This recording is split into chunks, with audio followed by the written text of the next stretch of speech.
मोठ्या प्रमाणात चर्चा झाली आणि माझ्या माहितीनुसार मी पण महापौर होऊन गेलेली आहे. त्यामुळे 2017लाच राज्य सरकारचं आणि महानगरपालिकेला कळवलेलं की कुठलाही लाल दिवा या आयुक्तांच्या महापौरांच्या यांच्या गाडीवर असता कामा नये. आणि ती गोष्ट जेव्हा मी 17पासून तर बंदच झाली.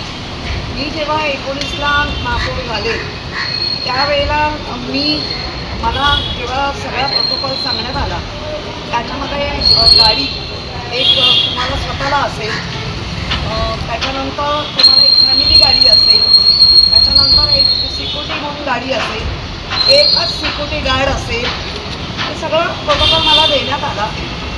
आत्ता मी जे पाहते त्यावेळेला मी मानधन ज्या क्षणाला मी बसली त्या क्षणापासून सगळं मानधन महापौर निधीला दिला.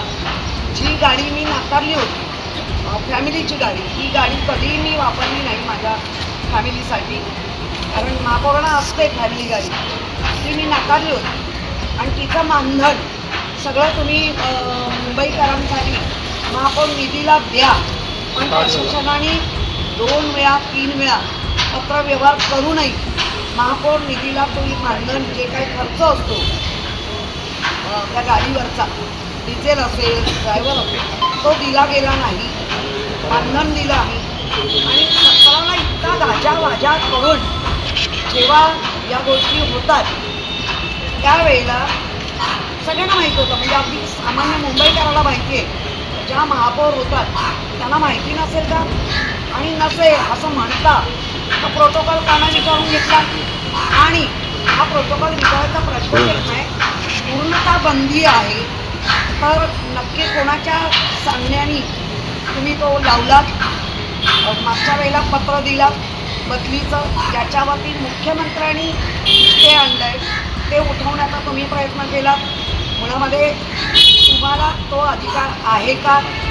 आणि तुमच्याच यांनी केंद्रात आलेले निर्णय, राज्यातून आलेल्या निर्णयाला तुम्ही जर साफ नकार देत असाल कृतीतून, लिखाणातून, म्हणजे पत्राद्वारा, तर मला वाटतं याचं काय करायचं काय? आणि लाल दिव्याचा मोह तुम्हाला टाळता आला नाही का?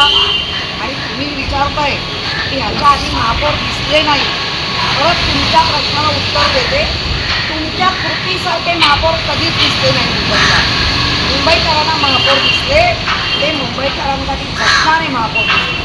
असे चुकीच्या कृती करणाऱ्या महापौर कधीच दिसल्या नाही.